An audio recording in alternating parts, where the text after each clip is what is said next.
옛날 그리스의 아테네에는 이상한 법이 있었는데 딸은 무조건 아버지가 고른 남자와 결혼해야 한다는 것이었다.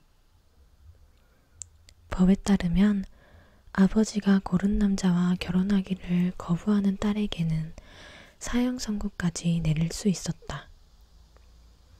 물론 아버지의 뜻을 어겨서 사형당한 사람은 한 사람도 나오지 않았다. 하지만 이 법은 여전히 결혼할 나이가 된 딸을 협박하는 일에 쓰이곤 했다. 그러던 어느 날 마침내 자기 딸을 처벌해달라는 사람이 나왔다. 이지어스라는 노인이 아테네 왕 테세우스에게 말을 듣지 않는 자기 딸을 처벌해달라고 호소했던 것이다. 노인은 그의 딸 허미아가 귀족 가문 출신인 드미트리어스와 결혼하라는 자신의 뜻을 따르지 않고 라이센더라는 청년을 사랑한다고 주장했다. 결국 재판이 열렸다. 재판정에 선 허미아는 테세우스 왕에게 간청했다. 디미트리어스라는 청년은 한때 저의 친한 친구 헬레나와 사랑하는 사이였습니다. 제 친구 헬레나는 지금도 그를 애틋하게 사랑하고 있습니다. 그러니 아무리 아버지의 명령이라고 해도 제가 어찌 그 남자와 결혼할 수 있겠습니까? 왕은 허미아의 입장을 충분히 이해했으나 왕이라고 해서 나라의 법을 어길 수는 없었다. 그는 허미아에게 나흘 동안 생각할 시간을 주겠으며 나흘 후에도 허미아의 마음은 변치 않는다면 사형을 내릴 수밖에 없다고 말했다. 재판정을 나온 허미아는 연인 라이센더를 찾아갔다. 나흘 후에는 제가 다른 남자와 결혼하느냐 아니면 죽느냐를 선택해야 해요. 몹시 괴로워하던 라이센더는 아테네의 잔인한 법이 미치지 않는 곳으로 도망가자고 제안했다. 마침 아테네 국경 밖 한 마을에 라이센더의 숙모가 살고 있었다. 국경 근처에 있는 아름다운 숲을 기억하지요? 지난 봄에 헬레나와 함께 거닐던 그 숲에서 오늘 밤에 만납시다. 집으로 돌아온 허미아는 친구인 헬레나에게 자신들의 계획을 털어놓았다. 사랑에 눈먼 처녀들은 종종 어리석은 짓을 저지르곤 하는데 헬레나가 바로 그런 경우였다. 헬레나는 드미트리어스에게 허미아의 비밀을 들려주고 말았던 것이다. 그렇다고 해서 드미트리어스가 다시 자기에게 돌아올 리 없다는 것을 잘 알면서도 단지 허미아를 쫓아 그 숲으로 달려가는 드미트리어스와 길동무가 될 수 있을 거라는 가련한 희망을 품었던 것이다. 한편 라이센더와 허미아가 만나기로 한 숲에는 요정들이 살고 있었다. 요정의 왕 오베론과 왕비 티타니아는 그 숲에서 다른 요정들을 거느리고 밤마다 잔치를 베풀며 즐기곤 했다. 그런데 그 무렵 요정의 왕과 왕비 사이에 틈이 생기고 말았다. 왕과 왕비 요정은 달밤에 그림자가 드리운 오솔길에서 만나기만 해도 날카로운 입씨름을 벌이곤 했다. 그래서 다른 요정들은 무서워 벌벌 떨며 도토리 껍데기 속으로 숨어버리곤 했다. 라이센더와 허미아가 숲에서 만나기로 한 그날 밤 시녀들과 숲속을 산책하던 티타니아는 신하들의 호의를 받으며 나타난 남편 오베론을 만났다. 이 이 아름다운 달밤에 당신을 만나다니. 이 고집쟁이 여편네야. 당신이군요. 얘들아, 난 이 양반하고는 상종하고 싶지 않으니 어서 가자. 이봐, 당신은 언제까지 남편을 이렇게 무시하겠다는 거야? 그렇게 오만하게 굴다가는 큰 코 다칠 날이 있을 거야. 무슨 말씀을? 무슨 일이든 얼마든지 해보시지요. 남편의 말을 우습게 안다 이거지? 좋아, 혼을 좀 내주지. 티타니아가 사라지자 오베로는 자기가 총애하는 비서인 퍽을 불렀다. 퍽은 아주 짓궂은 표정이어서 가까운 마을을 찾아다니며 몹쓸 장난을 많이 쳤다. 어떤 때는 젖소를 메어둔 곳에 가서 젖을 짜서 마구 버리기도 하고 또 어떤 때는 버터 만드는 일을 방해하기도 했다. 때로는 마을 사람들이 모여 앉아 정다운 술자리를 벌이는 곳에 숨어들기도 했다. 구운 개 모양으로 변장해서 술사발 속에 뛰어들어가 어떤 할머니가 술을 마시려고 입을 대면 불쑥 솟아올라 입술을 쥐어박아 술을 엎지르기도 했다. 퍽, 내 말을 잘 들어라. 숲속에서 아주 작은 자줏빛 꽃을 찾아보렴. 그 즙을 짜서 잠자는 사람의 눈꺼풀에 떨어뜨리면 잠에서 깨어날 때 제일 먼저 눈에 띄는 것에 홀딱 반하게 된단다. 그 꽃물을 구해서 아내 티타니아가 잠잘 때 눈꺼풀에 떨어뜨려야겠다. 그러면 티타니아는 잠에서 깨어날 때 맨 처음 본 것, 그것이 사자든 곰이든 원숭이든 무조건 제일 처음 본 것에 반하게 된단 말이야. 그렇게 아내를 망신 주어서 고집을 꺾고 말겠어. 퍽은 신이 나서 불이 나게 꽃을 구하러 달려갔다. 때마침 드미티리어스와 헬레나가 숲으로 들어왔다.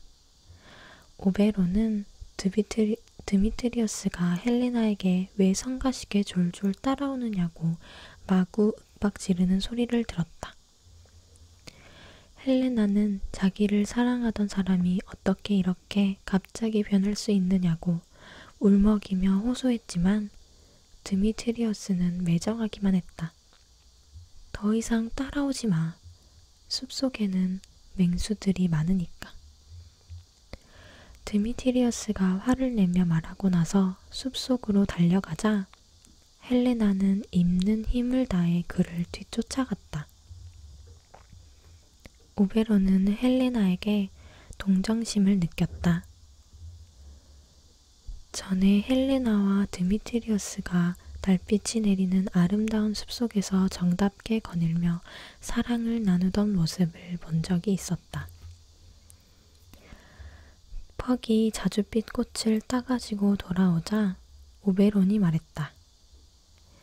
이 꽃을 조금만 남겨놓아라. 지금 숲속에 변심한 애인 때문에.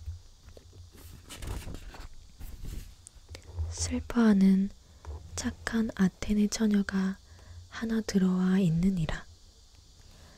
젊은이를 찾아가서 그가 잠자고 있을 때 이 꽃물을 눈꺼풀에 떨어뜨리거라. 단 반드시 젊은이 곁에 아가씨가 있을 때 해야 한다. 젊은이가 잠에서 깰 때 처음 눈에 띄는 사람이 바로 그 아가씨가 되도록 말이다. 어서 가서 아테네 옷을 입고 있는 그 젊은이를 찾아보아라. 퍽은 그 일을 아주 멋지게 해치우겠다고 장담하면서 사라졌다. 오베로는 아내 티타니아의 침실로 몰래 숨어들었다. 침실은 붕긋하게 솟은 작은 언덕이었는데 바닥에는 향기로운 초롱꽃과 오랑캐꽃이 무성하고 머리 위에는 들장미 덩굴이 둥글게 아치를 이루고 있었다. 오베론은 숨어서 티타니아가 시녀들에게 지시하는 것을 엿보았다. 내가 자는 동안 너희는 장미 봉오리에서 벌레를 잡아라. 그리고 너희는 박쥐를 잡아서 그 날개 가죽으로 장식품을 만들어라. 또 너희는 올빼미가 내 단잠을 깨우지 못하도록 잘 감시하거라. 자, 그럼 일을 시작하기 전에 내게 자장가를 불러다오. 시녀들은 아름다운 목소리로 노래를 부르기 시작했다. 이윽고 왕비가 잠들자 시녀들은 제각기 일을 하러 흩어졌다. 오베론이 살며시 아내 곁에 다가가서 사랑의 꽃물을 눈꺼풀에 떨어뜨렸다. 이제 잠을 깨면서 제일 처음 본 것을 진실로 사랑하게 되리라. 한편 사형당할 운명을 피해 집에서 도망쳐 나온 허미아는 어떻게 되었을까? 허미아와 라이센더는 약속한 대로 숲에서 만났다. 두 사람은 한시 앞이 숙모집으로 가고 싶었지만 숲을 미쳐 벗어나기 전에 허미아가 너무나 지치고 말았다. 잠시 쉬었다가 새벽에 출발하는 게 좋겠어요. 라이센더의 말에 두 사람은 부드러운 이끼가 덮인 땅에 몸을 뉘었다. 라이센더는 허미아가 너무나 사랑스러워서 꼭 껴안아 안주고 싶었지만 아직 결혼한 사이가 아니었으므로 예의를 지키기 위해 조금 떨어져 누웠다. 피곤함에 지친 그들은 곧 잠이 들었다. 그 순간 퍽이 나타났다. 아테네 옷을 입은 젊은이와 아름다운 아가씨가 잠들어 있는 것을 본 퍽은 그들이 바로 오베론이 찾는 사람들이라고 생각했다. 이제 이 남자는 잠에서 깨어나 맨 처음으로 이 아가씨를 보게 되겠지. 퍽은 젊은이의 눈꺼풀에 사랑의 꽃물을 떨어뜨렸다. 그런데 라이센더가 눈을 뜨는 순간 헬레나가 그곳에 오는 바람에 뜻밖의 비극이 시작되었다. 우리가 알고 있듯이 헬레나는 배신한 연인 드미트리어스를 쫓아 숲에 온 것이었다. 그러나 디미트리어스의 걸음이 너무 빨라 헬레나는 점점 뒤에 처지다가 결국 그를 놓치고 말았다. 헬레나는 절망에 빠져 이리저리 헤매다가 라이센더가 잠들어 있는 곳까지 오게 된 것이었다.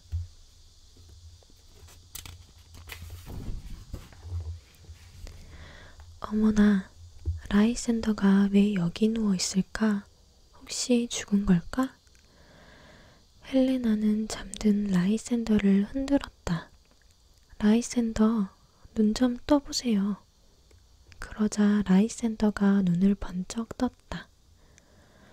그 순간 사랑의 꽃물이 효과를 나타내 라이센더는 헬레나에게 홀딱 빠지고 말았다. 오, 헬레나, 참 아름답구려. 허미아가 갈까막이라면 당신은 흰 비둘기 같아요. 당신을 사랑하는 이 마음을 받아주세요. 헬레나는 엉뚱한 소리에 기가 막혀 라이센더가 자기를 비웃고 있다고 생각했다. 왜 이러시는 거예요? 디미트리어스에게 배신당한 것만으로도 마음이 아픈데 당신까지 이렇게 조롱하다니요. 라이센더, 당신은 정말 신사답지 못하군요. 헬레나가 화를 내며 자리를 뜨자 라이센더는 허겁지겁 그녀를 뒤쫓아갔다. 잠들기 전까지 그토록 사랑하던 허미아를 한밤중 어두운 숲속에 혼자 둔 채 말이다. 이윽고 잠에서 깬 허미야는 라이센더가 사라진 것을 알았다. 캄캄한 숲속에 혼자 남은 허미야는 두려움에 떨면서 라이센더를 찾아 온 숲을 헤매기 시작했다. 한편 허미와와 라이센더를 찾아다니느라고 지칠 대로 지친 드미트리어스도 숲속에 쓰러져 잠이 들었다. 마침 그곳을 지나가던 오베론이 그를 보았다. 퍽에게 몇 가지 물어보고 나서 퍽이 실수했다는 사실을 벌써 깨달은 뒤였다. 오베론은 정작 약을 써야 할 사람이 바로 눈앞에 잠들어 있는 것을 보고 젊은이의 눈꺼풀에 사랑의 꽃물을 살짝 발라주었다. 드미트리어스가 잠에서 깨어 맨 먼저 본 사람은 헬레나였다. 드미트리어스는 아까 라이센더가 그랬던 것처럼 헬레나에게 사랑을 고백하기 시작했다. 바로 그때 헬레나의 뒤를 쫓던 라이센더가 나타나고 그 뒤를 이어 라이센더를 찾아다니던 허미야가 달려왔다. 드미트리어스와 라이센더 두 젊은이가 헬레나를 두고 열렬히 사랑을 고백했다. 헬레나는 이 어처구니 없는 사태에 놀랄 뿐이었다. 헬레나는 두 남자뿐만 아니라 친한 친구인 허미야까지도 한 통속이 되어 자기를 놀리는 거라고 생각했다. 그러나 놀란 것은 허미야도 마찬가지였다. 자기에게 사랑을 맹세하던 두 남자가 갑자기 헬레나에게 사랑을 구걸하고 있다니 도무지 이해할 수 없었다. 결국 가장 가까운 친구 사이인 두 아가씨는 서로에게 책임을 돌리며 말다툼을 했다. 허미야, 정말 잔인하구나. 라이센더에게 날 이렇게 조롱하도록 하다니. 게다가 나를 그토록 업신여기던 드미트리어스에게 마음이 변한 것처럼 장난치게 한 것도 너지? 저 남자들과 짜고 나를 비웃는 게 그렇게 재밌니? 우정은 어디로 갔지? 허미야, 이게 친구로서 할 일이니? 이게 교양 있는 숙녀로서 할 일이야? 뭐라고? 내가 너를 조롱한다고? 지금 기분 나쁜 게 누군데 오히려 네가 화를 내니? 그만둬. 내가 가버린 후에 새 사람이 얼마나 고소해야 할지 다 알고 있어. 하지만 우정이 남아있다면, 아니 네가 같은 여자로서 동정심이라도 남아있다면 내게 이러지 마. 두 아가씨가 말다툼을 하고 있는 동안 디미트리어스와 라이센더는 결투를 벌이기 위해 숲속으로 들어갔다.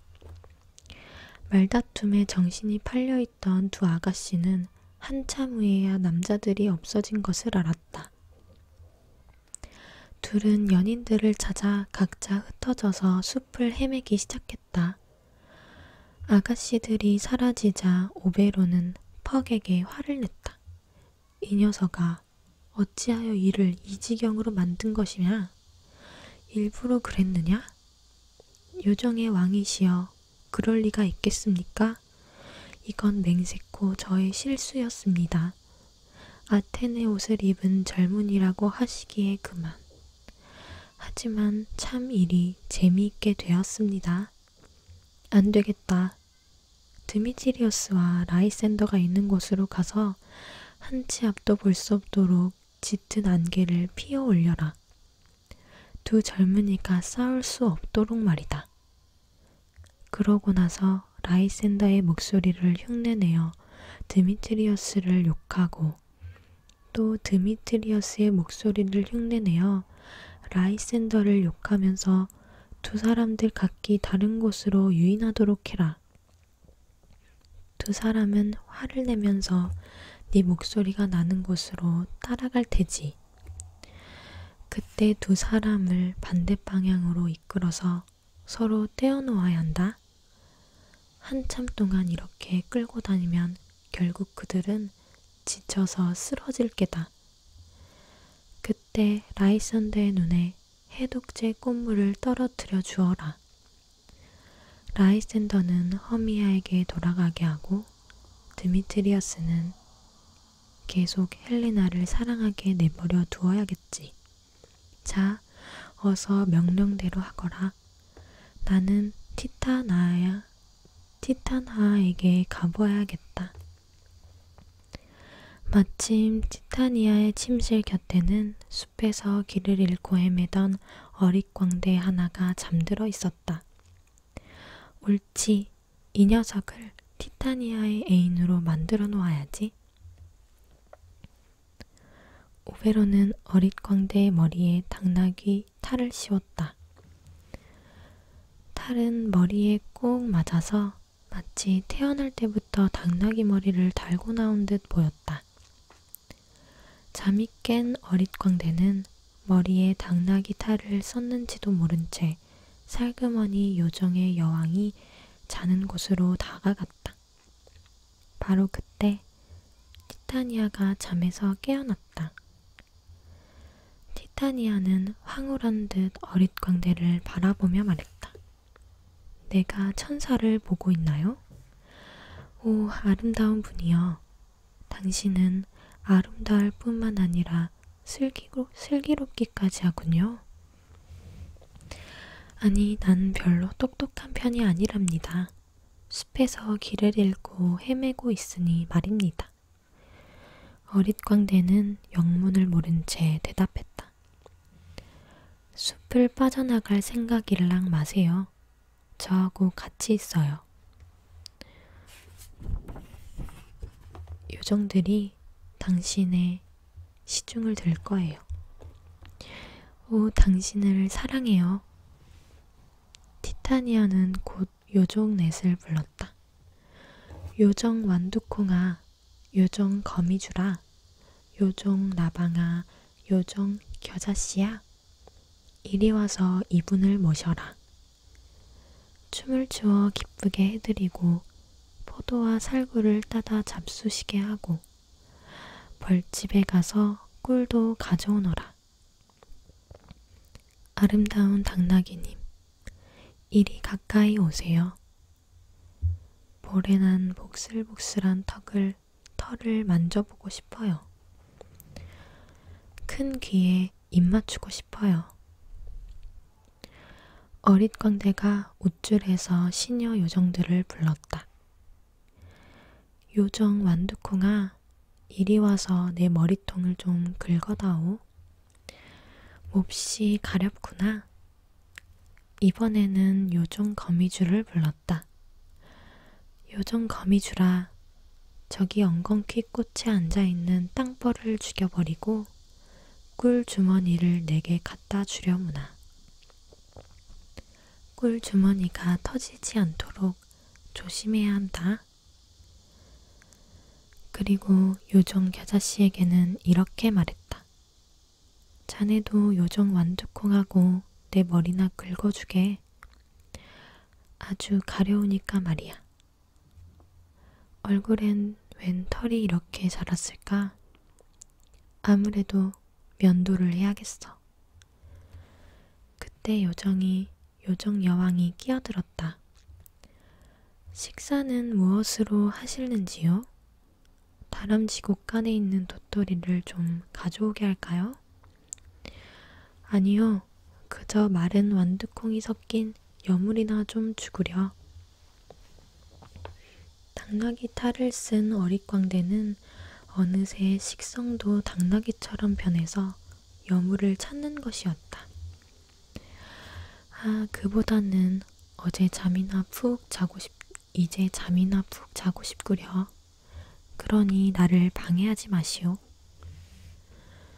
그럼 제 팔에 안겨 잠드세요. 정말 당신을 사랑한답니다. 그 모습을 가만히 훔쳐보고 있던 오베론이 불쑥 나타났다. 허허, 당신 정말 정신이 나갔군. 당나귀를 애인처럼 안고 있다니 부끄럽지도 않소? 당나귀 애인을 안고 있는 모습을 들켜버린 티타니아는 부끄러워서 더 이상 오만하게 굴지 않았다. 아내의 태도가 바뀌자 오베론은 망측한 사랑에 빠진 아내의 눈에 해독제 꽃물을 발라주었다. 마술이 풀린 티타니아는 화들짝 놀라며 소리쳤다. 어머나, 내가 저런 당나귀를 안고 있었다니 참을 수 없어. 오베론은 어릿광대에게서 당나귀 탈을 벗겨주었다. 어릿광대는 아무것도 모른 채 여전히 잠만 자고 있었다. 아내와 화해한 오베론은 한밤중에 숲에서 벌어진 두 남자와 두 연인의 사랑 싸움 이야기를 들려주었다. 결말이 어떻게 될는지 저도 보고 싶군요. 왕과 왕비는 젊은 남녀가 있는 곳으로 함께 갔다. 젊은이들은 풀밭에 두 사람씩 짝을 지어 잠들어 있었다. 퍽이 자신의 실수를 바로잡기 위해 그들을 이렇게 잠재워 두었던 것이다. 그러고는 라이센더의 눈에 해독제를 발라 약효가 사라지게 해두었다. 먼저 잠에서 깬 허미아는 라이센더가 바로 곁에 있는 것을 보고 반가움과 슬픔을 함께 느꼈다. 그가 마음이 변했다고 생각했기 때문이다. 그런데 뒤이어 잠이 깬 라이센더는 허미아를 보자 사랑스럽다는 듯 꼭 안아주었다. 정신이 되돌아오자 허미아에 대한 사랑도 다시 돌아온 것이다. 두 사람은 숲에서 겪은 일을 이야기하며 실제 있었던 일인지 아니면 악몽을 꾼 것인지 궁금해했다.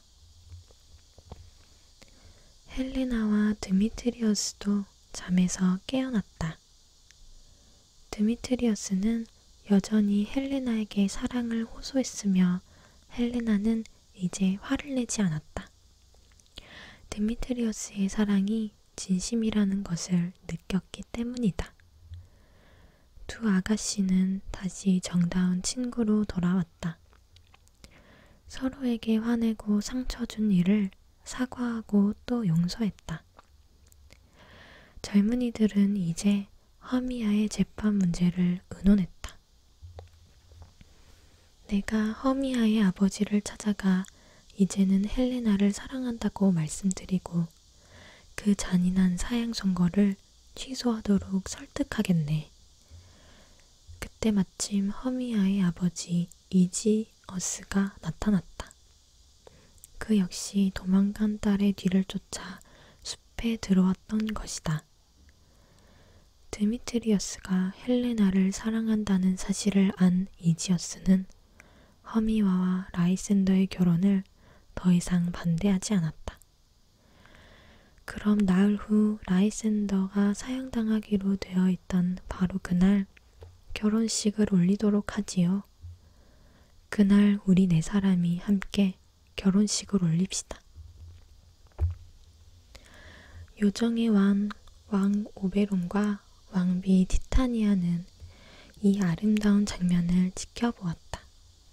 물론 사람들의 눈에는 보이지 않았다.